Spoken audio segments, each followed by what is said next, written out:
ഇത് നമുക്ക് തേങ്ങാപ്പാൽ കൊണ്ട് ഐസ് കോഫി ഉണ്ടാക്കുന്നതായിരിക്കും നോക്കാം. ഈ സെയിം റെസിപ്പി തന്നെ നമുക്ക് തേങ്ങാപ്പാലല്ലാണ്ട് സാധാരണ പാലിലും ചെയ്യാൻ വേണ്ടിയിട്ട് പറ്റും. പക്ഷേ തേങ്ങാപ്പാലിൽ ചെയ്യുമ്പോൾ അത് കുറച്ചും കൂടി നല്ല ഹെൽത്തി ആയിട്ട് ഇരിക്കുകയും ചെയ്യും. അത് കഴിക്കാൻ വേണ്ടിയിട്ട് അതിനൊരു പ്രത്യേക ടേസ്റ്റ് ഉണ്ടാവുകയും ചെയ്യും. അപ്പോൾ നിങ്ങൾ തേങ്ങാപ്പാൽ എടുക്കുമ്പോൾ ഒരുപാട് വെള്ളം പോലത്തെ തേങ്ങാപ്പാൽ എടുക്കരുത്, കുറച്ച് തിക്കായിട്ടുള്ള തേങ്ങാപ്പാൽ എടുക്കുക. ഞാൻ ഇതിലേക്ക് പ്രൂവാണ് ചേർക്കുന്നത്. നിങ്ങൾക്ക് ഇപ്പോൾ പ്രൂവ് വേണ്ട, നെസ്കോഫി മതി എന്നുണ്ടെങ്കിൽ നെസ്കോഫി ആയിരുന്നാലും മതി. പിന്നെ ഇതിലേക്ക് ഐസ് ചേർക്കുമ്പോഴായിരുന്നാലും ഐസ് അത്യാവശ്യം നന്നായിട്ട് ചേർക്കണം, നല്ല തണുപ്പോട്ട് കൂട്ടിയിട്ട് കഴിക്കണം. പിന്നെ പഞ്ചസാര വേണം. ഇത് ഗാർണിഷ് ചെയ്യാൻ വേണ്ടിയിട്ട് ഞാനിവിടെ പഞ്ചസാര കാരമലൈസ് ചെയ്തിട്ട് അത് പൊടിച്ചിട്ടും ചേർക്കുന്നുണ്ട്. അപ്പോൾ അതും ഇതിൻ്റെ കൂടെ ചെറുതായിട്ട് കടിക്കുമ്പോൾ അതിനും ഒരു പ്രത്യേക ടേസ്റ്റ് ഉണ്ട്. അപ്പോൾ നമുക്ക് നോക്കാം ഇതെങ്ങനെ ഐസ് കോഫി ആക്കുന്നത്.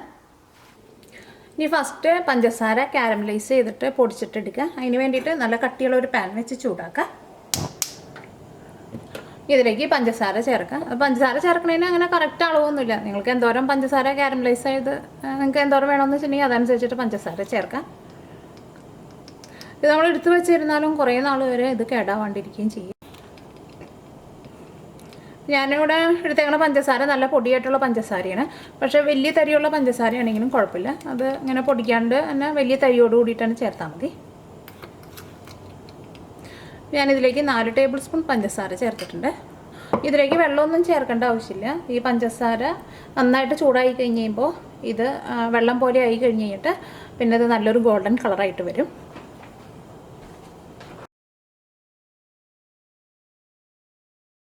ഇതേപോലെ ഒന്ന് കളറ് മാറി തുടങ്ങുമ്പോൾ പിന്നെ തീ നന്നായിട്ട് കുറച്ച് വയ്ക്കുക.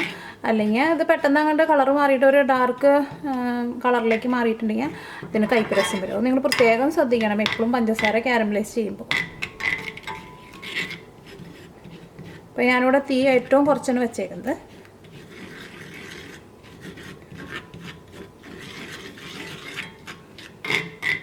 ഇപ്പോൾ പഞ്ചസാര ഇതേപോലെ നല്ലൊരു ഗോൾഡൻ കളറായിട്ടുണ്ട്. ഇനി തീ ഓഫ് ചെയ്യുക. തീ ഓഫ് ചെയ്ത് കഴിഞ്ഞ വഴിക്ക് തന്നെ ഇത് നിങ്ങൾ ഈ പാനിൽ നിന്ന് എടുത്ത് മാറ്റണം. അല്ലെങ്കിൽ പാനിൻ്റെ ചൂടുകൊണ്ട് ഇത് ഇരുന്നിട്ടുണ്ടെങ്കിൽ ഇതിൻ്റെ കളറ് മാറിപ്പോവുകയും ചെയ്യും, ഇതിന് കയ്പ്പ് രസം വരികയും ചെയ്യും. ഈ പഞ്ചസാര കാരമലൈസ് ചെയ്തത് ഞാനിവിടെ ഈ അലുമിനിയം ഫോയിലിലേക്കാണ് ഒഴിക്കാൻ വേണ്ടിയിട്ട് പോണത്. അപ്പോൾ നിങ്ങളുടെ അടുത്ത് അലുമിനിയം ഫോയിൽ ഉണ്ടെങ്കിൽ അതിലേക്ക് ഒഴിക്കുക. അപ്പോൾ ഇത് അങ്ങനെ സെറ്റായി കഴിഞ്ഞ് കഴിയുമ്പോൾ എടുക്കാൻ വേണ്ടിയിട്ട് നല്ല എളുപ്പമായിരിക്കും. അപ്പോൾ നിങ്ങളുടെ അടുത്ത് ഇങ്ങനെ അലുമിനിയം ഫോയിൽ ഇല്ലയെന്നുണ്ടെങ്കിൽ സാധാരണ ഒരു സ്റ്റീൽ പ്ലേറ്റിൽ ഒഴിച്ച് വെച്ചാലും മതി. ഇത് നന്നായിട്ട് ചൂടാറി കഴിഞ്ഞ് കഴിയുമ്പോൾ ഇത് നല്ല ക്രിസ്റ്റൽ പോലെ വരും. അപ്പോൾ ഇതിങ്ങനെ തന്നെ വയ്ക്കാം. ഇത് നിങ്ങൾ ഈ പഞ്ചസാര കാരമലൈസ് ചെയ്തേക്കണ ഈ പാനായിരുന്നാലും ഈ സ്പൂണായിരുന്നാലും ഇത് കഴുകിയെടുക്കാൻ വേണ്ടിയിട്ട് എന്താണെന്ന് വെച്ചിട്ടുണ്ടെങ്കിൽ ഇതിനകത്ത് ഈ പാനിൽ കുറച്ച് വെള്ളം ഒഴിക്കുക. എന്നിട്ട് ആ വെള്ളത്തിൽ ഈ സ്പൂൺ ഇടുക. എന്നിട്ട് വെള്ളം നന്നായിട്ട് തിളച്ച് കഴിയുമ്പോൾ തന്നെ ഈ സ്പൂണിൽ പിടിച്ചിരിക്കുന്നതും പിന്നെ ഈ പാനിൽ പിടിച്ചിരിക്കുന്നതൊക്കെ പെട്ടെന്ന് അങ്ങോട്ട് വിട്ടുപോരും. അത് കഴിഞ്ഞിട്ട് പിന്നെ ജസ്റ്റ് വെറുതെ ഒന്ന് കഴുകിയെടുത്താൽ മതി.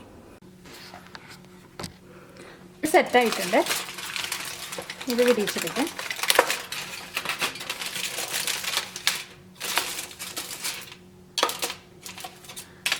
ഇത് നന്നായിട്ടൊന്ന് പൊടിച്ചെടുക്കണം. അത് മിക്സിയിലിട്ടിട്ട് പൊടിച്ചെടുക്കണതിനേക്കാളും നല്ലത് നിങ്ങളുടെ അടുത്ത് ഉള്ളിയൊക്കെ ചതയ്ക്കുന്ന കല്ലൊക്കെ ഉണ്ടെങ്കിൽ അങ്ങനത്തെ കല്ലും കൊണ്ട് ചതച്ചിട്ടെടുക്കുക. അപ്പോൾ ഇത് ഇതേപോലെ ഇങ്ങനെ പൊടിച്ചെടുത്തിട്ടുണ്ട്. അത് നിങ്ങൾ ഈ ഫ്രൂട്ട് സലാഡൊക്കെ ഉണ്ടാക്കുമ്പോൾ അതിൽ ഇതേപോലെ ഇങ്ങനെ കുറച്ചിങ്ങനെ പൊടിച്ച് ചേർത്തിട്ടുണ്ടെങ്കിൽ ആ ഫ്രൂട്ട് സലാഡിൻ്റെ കൂടെ ഇതും കൂടിയിട്ട് ഇങ്ങനെ കടിക്കുമ്പോൾ നല്ല ടേസ്റ്റ് ആയിരിക്കും. അപ്പോൾ ഇത് നീക്കി വയ്ക്കുക. ഇനി ഐസ് കോഫി ആക്കാൻ വേണ്ടിയിട്ട് ഞാനിവിടെ തേങ്ങാപ്പാൽ എടുത്തിട്ടുണ്ട്. ഞാനിവിടെ ഒരു വലിയൊരു തേങ്ങയുടെ ഒരു 3/4 ഭാഗം പിഴിഞ്ഞിട്ടാണ് പാലെടുത്തേക്കുന്നത്. അത് നിങ്ങൾക്ക് എന്തോരം ഐസ് കോഫി ഉണ്ടാക്കണമെന്ന് വെച്ചിട്ടുണ്ടെങ്കിൽ അതനുസരിച്ചിട്ട് തേങ്ങാപ്പാൽ എടുക്കുക. തേങ്ങാപ്പാൽ എടുക്കുമ്പോൾ ഒരുപാട് വെള്ളം പോലെയുള്ള പാലെടുക്കണ്ട. ഇത് റെഡിയാക്കാൻ വേണ്ടിയിട്ട് മിക്സിയുടെ ജാർ എടുക്കുക. ഇതിലേക്ക് 2 കപ്പ് തേങ്ങാപ്പാൽ ചേർക്കുക. ഈ തേങ്ങാപ്പാൽ നമ്മൾ വീട്ടിൽ തന്നെ നല്ല ഈസി ആയിട്ട് ഉണ്ടാക്കാൻ വേണ്ടിയിട്ട് പറ്റും.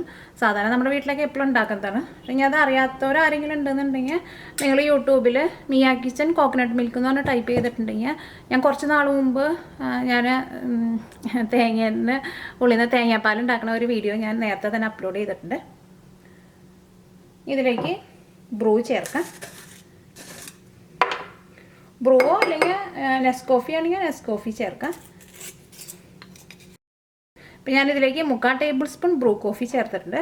നിങ്ങൾക്ക് കടുപ്പം കുറച്ചും കൂടി കൂടുതൽ വേണമെന്നുണ്ടെങ്കിൽ നിങ്ങൾ അതനുസരിച്ചിട്ട് ചേർത്ത് കൊടുക്കുക. അല്ലെങ്കിൽ നിങ്ങൾ ആദ്യം കുറച്ച് ചേർത്ത് കഴിഞ്ഞിട്ട് അത് കഴിഞ്ഞിട്ട് പിന്നെ അത് എല്ലാവരും മിക്സിയിൽ ഇട്ടിട്ടൊന്ന് അടിച്ച് കഴിഞ്ഞിട്ട് പിന്നെ ടേസ്റ്റ് നോക്കിയിട്ട് പിന്നെ വേണമെന്നുണ്ടെങ്കിൽ രണ്ടാമതും ചേർത്താൽ മതി.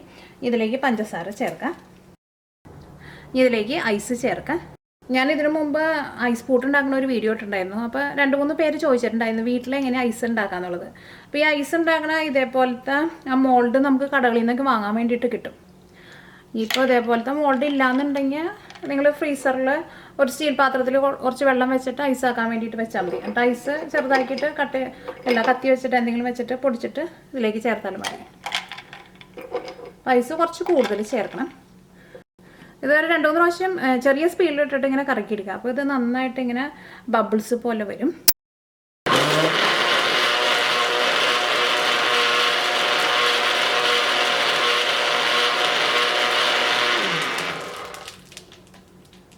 അപ്പോൾ ഇതൊന്ന് കറക്കിയെടുത്തിട്ടുണ്ട്. അപ്പോൾ ഇത് നന്നായിട്ട് പതഞ്ഞ് വന്നിട്ടുണ്ട്. ഇതൊരു ഗ്ലാസ്സിലേക്ക് പകർത്താം. ഇതിൻ്റെ മുകളിലേക്ക് ഇത് ഗാർണിഷ് ചെയ്യാൻ വേണ്ടിയിട്ട് ഇതേപോലെ കുറച്ച് ഫോം അതിൻ്റെ ഉള്ളിലുണ്ടാവും, ഇങ്ങനെ ഫോം ചെയ്തിരിക്കുന്നത്. ഇത് ഇതിൻ്റെ മുകളിലേക്ക് കുറച്ചൊന്ന് ഒഴിച്ചു കൊടുക്കുക.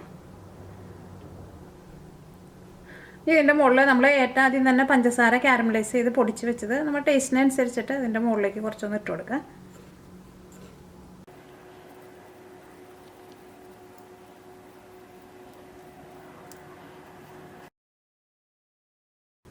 ഇനി ഒരു ഗ്ലാസ്സിലും കൂടിയിട്ട് ഫില്ല് ചെയ്യാനുള്ള ഐസ് കോഫി ഉണ്ട്. ഇപ്പോൾ തേങ്ങാപ്പാലും കൊണ്ടുള്ള ഐസ് കോഫി റെഡി ആയിട്ടുണ്ട്. ഇത് ശരിക്കും ഉണ്ടാക്കിയെടുക്കാൻ വേണ്ടിയിട്ട് വലിയ പാടൊന്നുമില്ല. ഇപ്പോൾ നമ്മുടെ നാട്ടിലുള്ളവർക്കൊക്കെ ആയിരുന്നാലും നമ്മുടെ നാട്ടിലേക്ക് ഇപ്പോൾ എല്ലാവരും വീട്ടിൽ എപ്പോഴും ഉള്ള സാധനമാണ് തേങ്ങ. അപ്പോൾ തേങ്ങാപ്പാൽ എടുക്കുമ്പോൾ ഫ്രഷ് ആയിട്ടുള്ള തേങ്ങാപ്പാൽ എടുക്കണം. പിന്നെ തേങ്ങാപ്പാൽ പിഴിഞ്ഞിട്ട് എടുക്കുമ്പോൾ ഒരുപാട് വെള്ളം പോലെ എടുക്കുകയും ചെയ്യരുത്. ഒരുപാട് വെള്ളം പോലെ എടുത്തിട്ടുണ്ടെങ്കിൽ വെള്ളത്തിൻ്റെ ഒരു ചുവയുണ്ടാവും. അപ്പോൾ തേങ്ങാപ്പാൽ കുറച്ച് നല്ല തിക്കായിട്ട് തന്നെ എടുക്കണം. അപ്പോൾ നിങ്ങളെല്ലാവരും ട്രൈ ചെയ്ത് നോക്കാം. നിങ്ങൾക്ക് എല്ലാവർക്കും നല്ല ഇഷ്ടമാവും ഇത്.